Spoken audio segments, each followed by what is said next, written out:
The twin suns baked the red-hued desert of New Terra, warping the air with its heat. I had been traveling westward, alone, with a half-charged pistol and a backpack filled with water packs and rations that tasted like scorched plastic. The desert was supposed to be empty. That's why I was there, to escape the wars, the colonies, the hate. But nothing stays empty for long. The sound came first, a strange sputtering whine, followed by roaring engines slicing through the silence. I ducked behind a jagged rock outcrop, pulling my cloak tight, and squinted into the shimmering horizon. A sandstorm was rising, not one born of nature, but machine. A hover truck, military-grade, matte black, with spikes welded to its sides, was roaring through the dunes. It towed something behind it. At first, I thought it was a bundle of gear or trash. Then I saw the limbs flailing, the blue-silver skin scraped raw, blood dotting the desert trail like shattered sapphires. They were dragging an alien. A Luthri, if my guess was right. Humanoid, but tall, lean, with translucent skin that glowed faintly under sunlight. Rare species. Peaceful. Bioluminescent at night. And right now, it was barely alive. I don't know what possessed me to move. Maybe I'd been alone too long. Maybe I still had a trace of the soldier in me. Or maybe I just couldn't watch another living being be tortured for sport. I strapped my pistol tight and stepped onto the desert, raising my hands as the hover roared toward me. It screeched to a halt a dozen feet away, sand swirling up like smoke. The two men on board were dressed in scavenger armor, rusted chest plates, cracked visors, and smug grins. One of them, the one with the metal jaw, raised a plasma rifle toward me. "You lost, stranger?" he asked. "I could ask you the same," I said. "But I'm more curious why you're dragging a sentient being like a hunting trophy."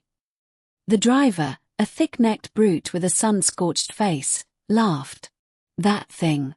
It killed 3 miners out east. Slit their throats while they slept." "That doesn't make sense," I said.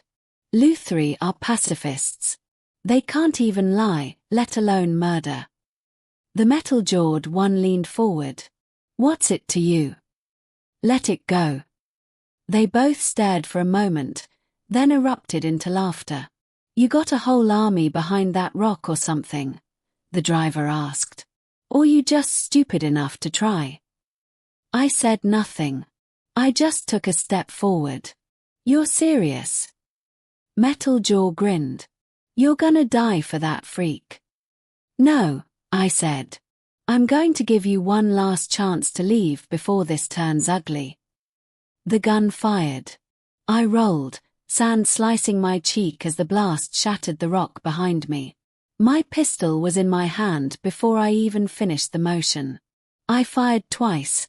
One shot burned through the driver's thigh, the other grazed Metal Jaw's side. He fell back, howling. I didn't kill them. I could've.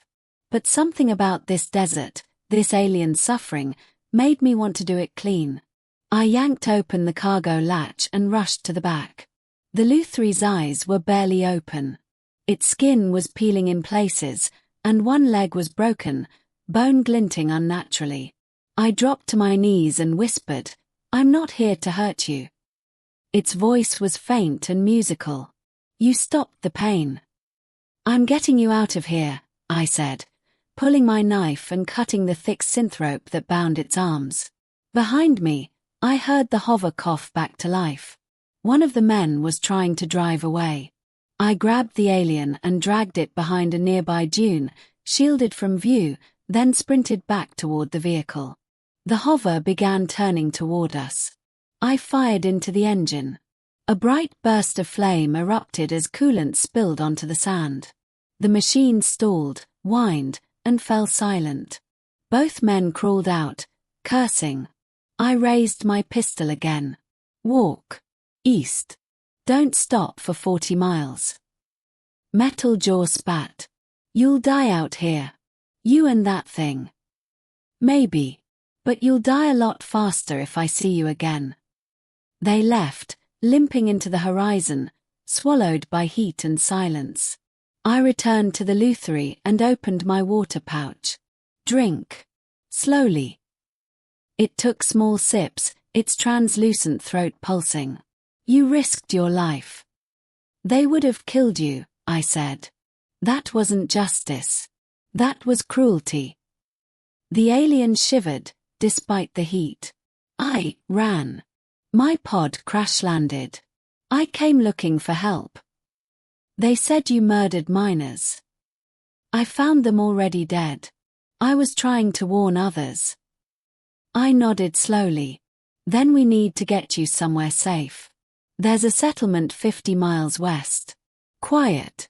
Friendly enough. I can carry you as far as I can. I can walk, it said, trying to stand, but collapsing almost immediately. No, you can't.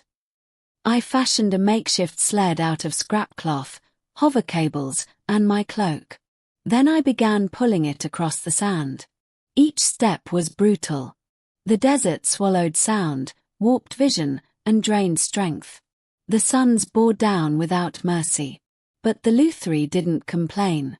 When night fell and its skin began to glow faintly under the starlight, I looked back and saw it watching the sky with a quiet reverence. You glow, I said, trying to distract from the pain in my arms and legs. Our people reflect the stars, it murmured. Each of us carries light from our homeworld, even in darkness. We walked through the night, pausing only to drink and rest. When the settlement lights finally appeared, flickering like distant candles, I almost wept. The guards at the gate raised their rifles when they saw me. You're dragging an alien, one said. I'm dragging a survivor, I replied. He's injured. He needs help. They hesitated. Then the gate opened. Inside, the medics worked quickly.